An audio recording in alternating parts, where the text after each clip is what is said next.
We were at the shops when we received the news. My uncle was amongst those, sure as he prayed that Holy Friday at Mosque in Christchurch. The day after, my parents flew to New Zealand.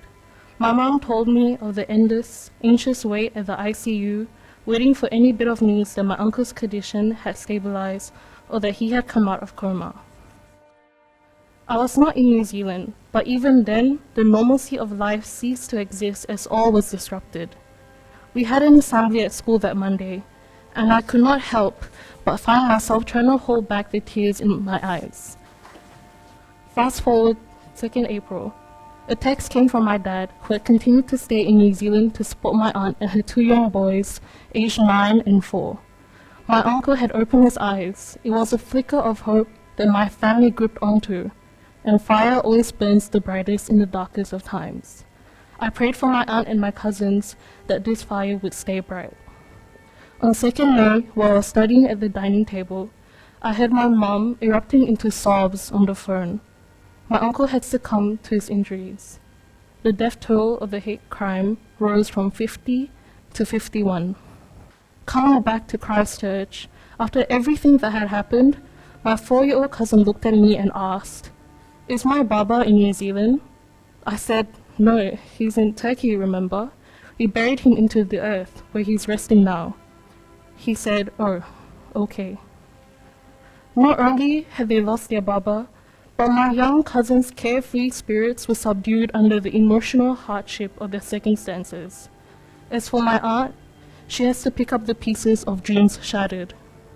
Amidst the pain and agony that befell my family, there's one thing that I took away from it all: that humanity cannot afford to go back to the way it was before. We cannot afford to repeat this cycle of vilification and hate. Hate speech leads to hate crimes. We must end this train of animosity. I'm 15, and I want to believe that there is good in everyone. I want to believe that everyone hopes to create change, stand up, and respond in the face of abuse and racism for the betterment of all our futures. The Christchurch Mosque attacks in 2019 were an Islamophobic hate crime against people standing together in prayer.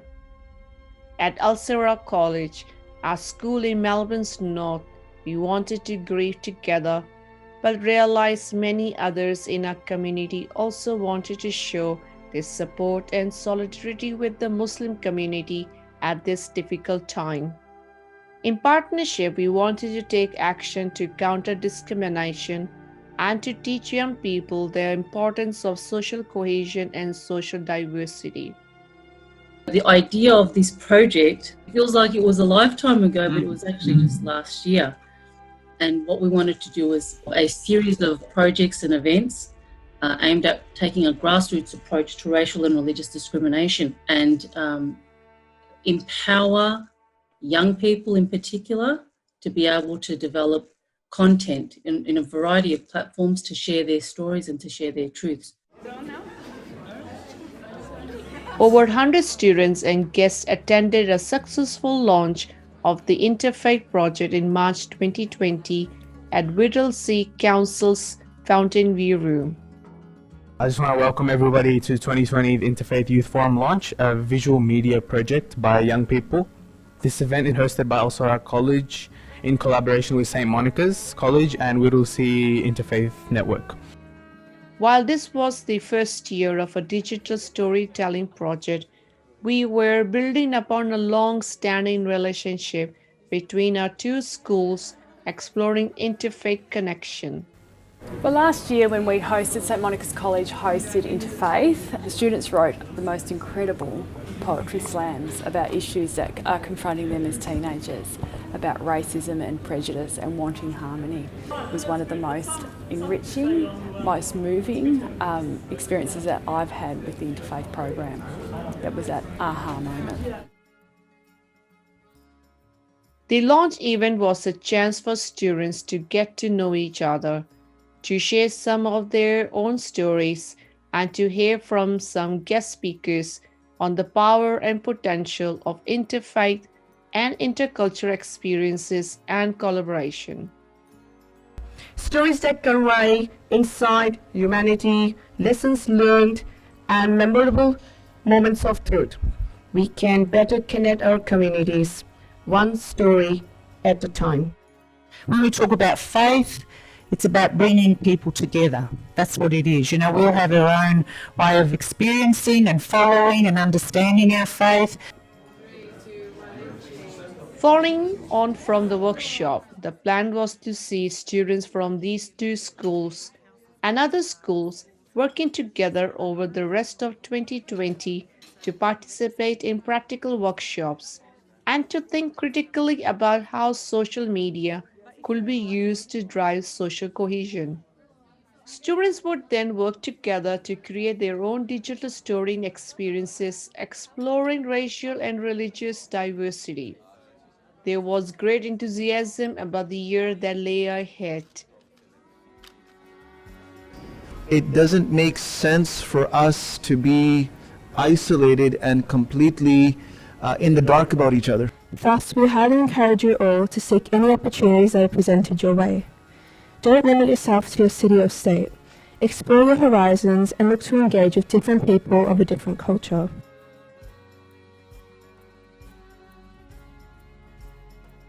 Literally the week after the Interfaith Youth Forum launch event in March, the COVID-19 pandemic hit our shores and everything stopped. Australia has recorded its biggest one-day spike in cases since the outbreak began. Almost 100 more people testing positive nationwide in 24 hours. But experts warn it's just the tip of the iceberg.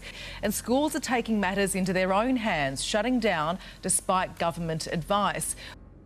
With physical events no longer possible, we didn't have much choice. Like everybody else in Victoria, we needed to shift our plans for the year and develop an online program instead. This was open to both students and the broader community to attend. Siraat College are hosting a series of webinars and workshops this year as part of the Interfaith Youth Forum. The Social Media for Social Change webinar looked at how young people can reclaim their own narrative and shape public narrative using a range of accessible media, while also touching on media literacy when dealing with mainstream media. Transformational ethical storytelling by Our Race looked at racial literacy and leadership through story lens.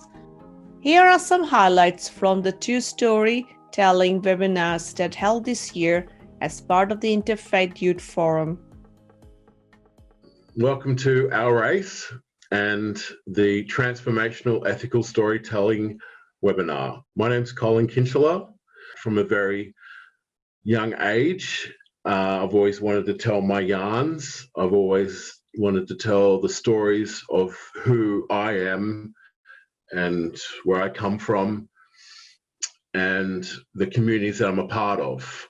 The First Peoples, they're the great storytellers and the knowledge holders of all these communities. Always was and always will be First Nation lands since time immemorial.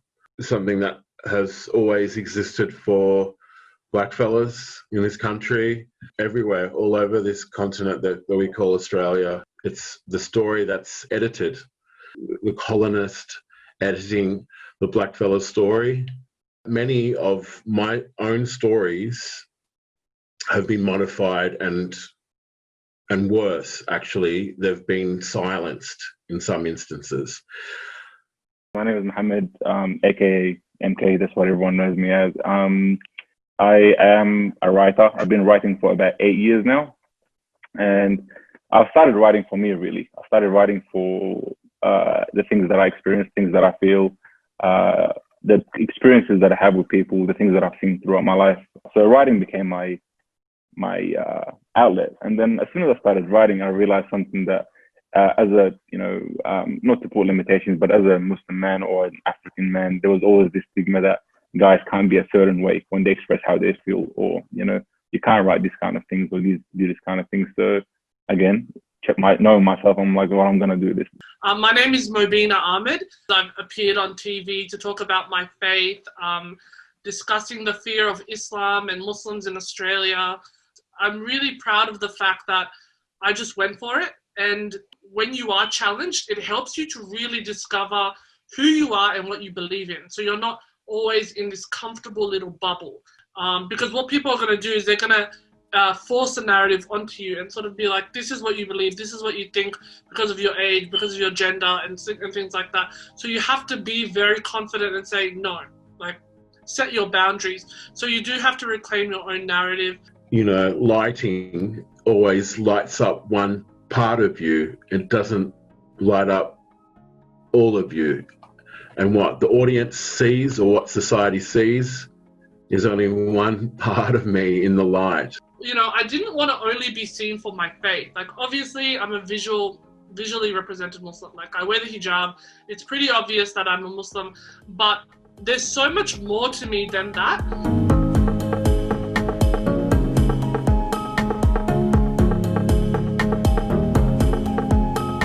What story am I going to tell? Because I don't think we're just one singular story. I think that's reducing us to one aspect of our lives. And sometimes I don't feel empowered to tell my community's story, because if I say something, they could have an idea about my entire community based on one story. We all want our stories to have the best platform, to be heard, and through that be respected. We need safe spaces as the first step. Not only a safe space, but a brave space. I think I've recently learned the difference between the two. Sometimes it's really important to bring people who sometimes are stigmatized in their own communities in a space where they don't only feel safe, but also willing to say things that are controversial, willing to say things that might raise a few eyebrows, so that you're not in this constant state of misunderstanding. Ethical storytelling is about taking a reflective and conscious approach. Sometimes we might have the right intention, but doesn't mean it has the right outcome. How do we get to the position of flipping this power of storytelling from an institutional-based approach to a community-centered approach? And it starts with asking the right questions. Who truly benefits from the story is so important for us to understand why the story has been created in the first place. I was always taught to just be myself and just go out there and do whatever I wanted. And it kind of conflicted with this narrative that people always pushed on me of, oh, you're the poor, oppressed Muslim girl. Like, does your dad force you to wear this? And anyone who meets my dad, like, they'll know that that question is just hilarious.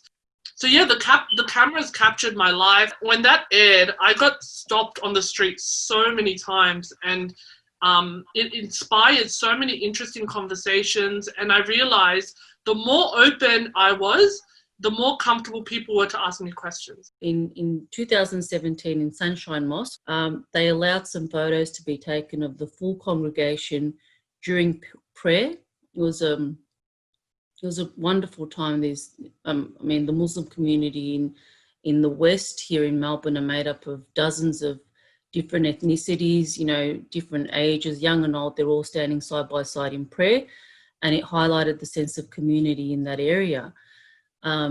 Those photos weren't used in the newspapers during Eid of 2017 to share that story of community. Instead, they were used this year during COVID-19 in the Daily Mail to tell a completely different story, under the heading, in fact, of Ramadan has caused Victoria's biggest COVID-19 cluster. So that misleading, untrue story was shared 31,000 times, and it fed biases, maybe perhaps fueled Islamophobia, religious discrimination, and all too often it's blatantly or subtly woven into the stories that we consume. So stories can be used to empower, to inspire, but they can also be used to divide, to cause fear, and to feed biases where they lie.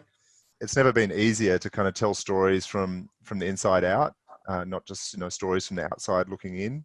Especially today with new technology like smartphones, we're able to film, we're able to edit really great looking films or social media content. We're able to reach audiences anywhere. And importantly, I think through conversations or through shared experience, stories, bring us together. Like, I love doing rock climbing, for example. And the thing about rock climbing is you have to use these really small pieces on the wall to climb up. It's really uncomfortable. But when you feel confident that you can do it, and I was comfortable with the idea of being uncomfortable. So I'm climbing up the wall and I'm hurting myself and I'm getting bruised, but I'm sitting in that discomfort because I know that I need to get to the top. You don't know until you try it. As cliche as it sounds, it's actually the truth. I'm self-published, so I had to learn how to do everything, like literally everything you need. Someone has already done it, someone knows how to do it, or there's a bunch of things on the internet that you can actually find, to actually help you. So share your knowledge as well. It's really good. You don't know what you can teach and who can teach you what, and there's always room for that growth and improvement and, just learning new things, really. You're afraid of so many things before you do them, but then as soon as you do them, nothing even happens. Like, it's not actually as scary as you build it to be in your head. So I started sharing on my Instagram page, and I realized that so many people would message me and be like, oh, that's so relatable. Like, I feel like this too, and I think like this too. And that kind of opened the door for me to talk to more people and build like a bigger network and, meet people across the way. Even though we have mediums that are accessible, whether it's smartphones or social media, what you actually need is content. How are you going to create content? And the only way to do that is to live life fully and wholeheartedly, like live every experience. The podcast, as you can see behind me, I've been doing it for just under 2 years now, 64 episodes. We just crossed over 15,000 downloads. We literally just hit record on our laptop there. And we talk about so many different things. We just talk, literally, we hit that microphone and we start talking about, relationships, friendships, work, business, goals, drama, whatever the case may be. Really, people message us for things to talk about for them. So it's been really, really, really good in the sense that we built so many connections, and so many people would message me and be like, oh, that's so relatable. Like, I feel like this too, and I think like this too. I was born in Somalia. I came to Australia as a teenager with no family. So I had to learn things by myself. I got 2 books.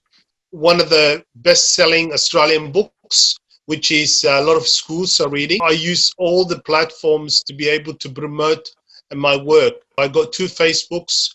I also have Instagram, and I got Twitter, but I also got word to mouth, anything to do with the storytelling. My advice is always be yourself.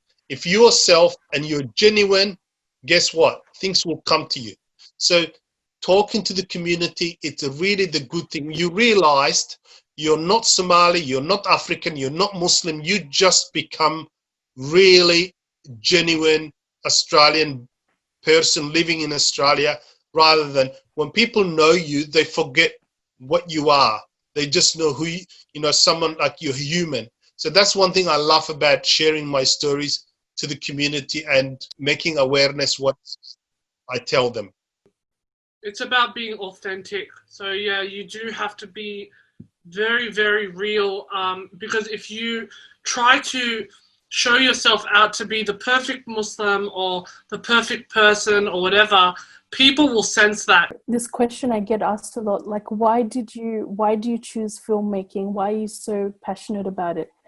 So my dad, he started working when he was really young, and one of the businesses he ran in that small little town that I talked about was he had a little movie theater, and he would like get not DVDs, but like cassettes and stuff of other films.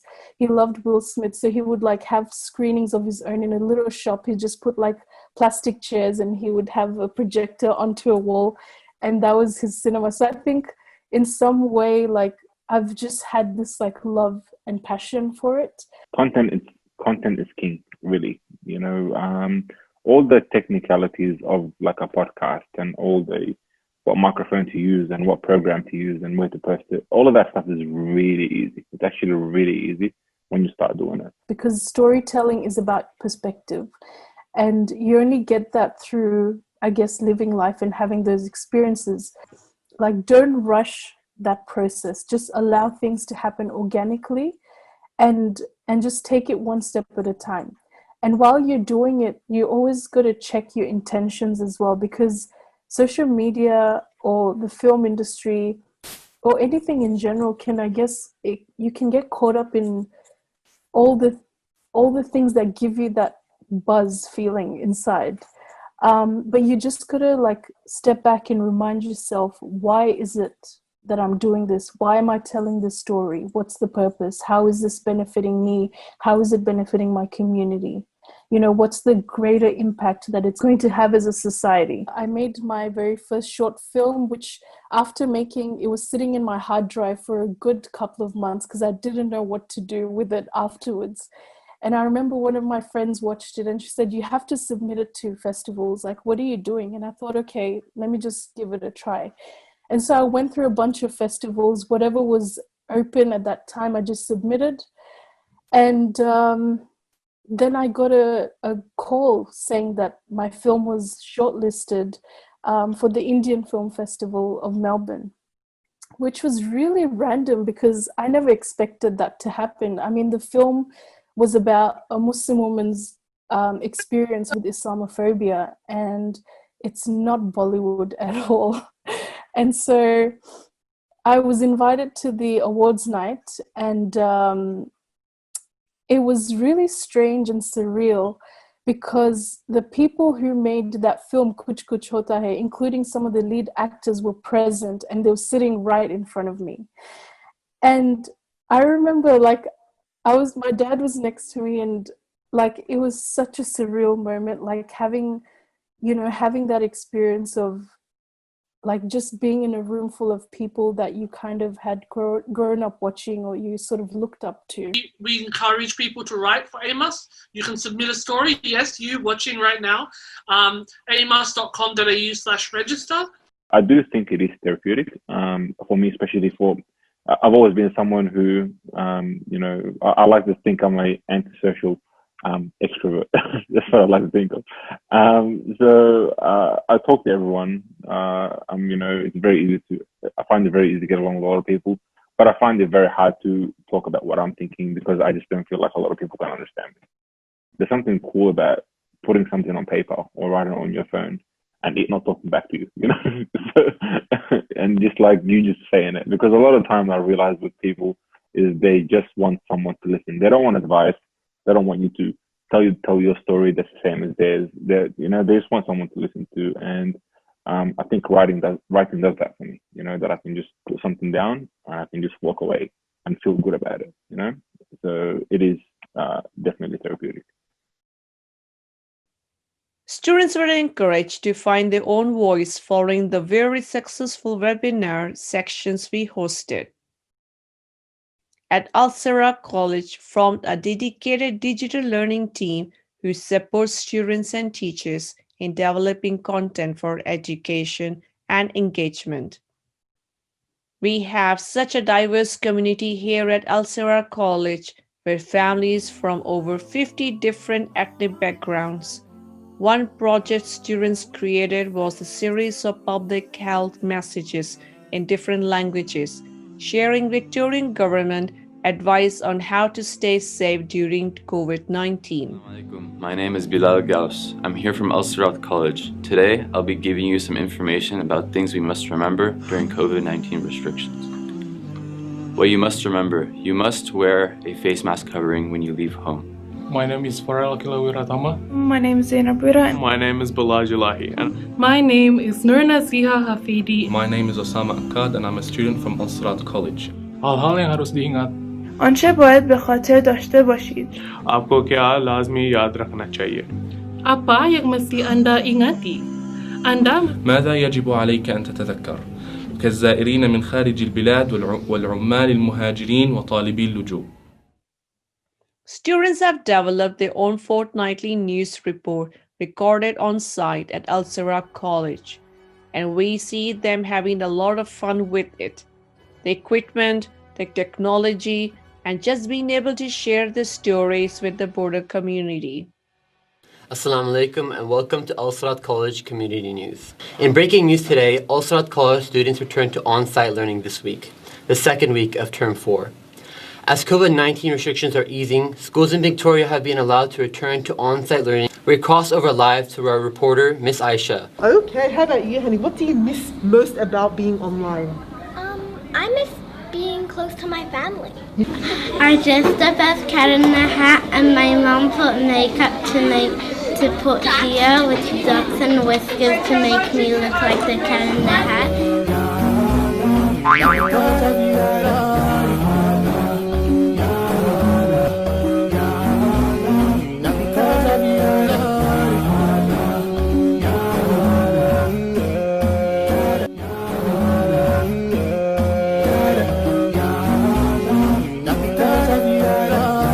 Online donation, because that's obviously preferred. Awesome. Thank you so much for your time, speaking Silla, and hopefully the evenings will be Of learning for the Year 12 students, and we're going to ask them some questions about. It's Miss Summer here, and I'm excited to welcome you to our new campus library. About myself and my daughter Mariam riding for kids fighting cancer in the Great Cycle Challenge. Well, thank you for your time and with us today, Miss Tanya. So there you have it, everyone. You've heard it yourself. Please get involved. Great cause. See you then. Salam alaikum and thank you again. Thank you for joining us here at the Siraat College newsroom. I'm Ruqayya Wazi. Assalamu alaikum wa rahmatullahi wa barakatuh. When the Black Lives Matter protests happened, we found that several of our students felt very strongly about developing content to speak out against racism. My name is Abdul Salam. My name is Zakaria Ponzik. My name is Afira Zafar. And I'm a student at Siraat College. And I'm a student at Siraat College. And I'm a student at Siraat College. Prophet Muhammad in his final sermon reminded us all one last time that no white has superiority over a black and no black has a superiority over a white. None has superiority over the other except in piety and good actions. We must all be advocates against racism like Prophet Muhammad, peace be upon him, and compete with one another in doing good. The greatest weapon we have against racism is education. We all need to educate ourselves, our families, and our communities on our history. Listening to the experiences of those whose families and generations have been impacted most by racial discrimination. In the noble Quran, our Creator tells us that He made us into nations and tribes so that we may better know one another. The most honorable of you is the most pious of you. We are all brothers and sisters in humanity, and we all have a role in eliminating racism completely.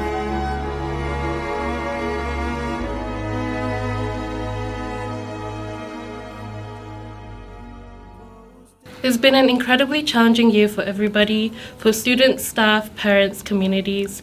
In the year ahead, I am optimistic that with more interfaith and intercultural collaboration, we can begin to address some of the underlying systematic causes for racial and religious discrimination together. We have all learned something from what has been a challenging year. We have come to value more what it means to be together as a community. And we have learned that digital connection can be as much a part of our lives as being together in person. Used in the right way, it can be a real force for positive change. I'd like to thank our wonderful partners. So that means all our wonderful friends at Whittlesea Interfaith Network, City of Whittlesea, Victoria Police, St Monica's College, Our Race, Cinespace, and Siraat College also for allowing this, supporting this program as a part of the Interfaith Youth Forum. And of course, we'd also love to thank the Victoria Government for funding this initiative end-to-end as a grassroots initiative for tackling racial and religious discrimination. We are very proud of the things that are being produced, and we look forward to extending this media creation across schools in 2021. And are very excited about the second year of the Interfaith Youth Forum program and the potential for a new normal.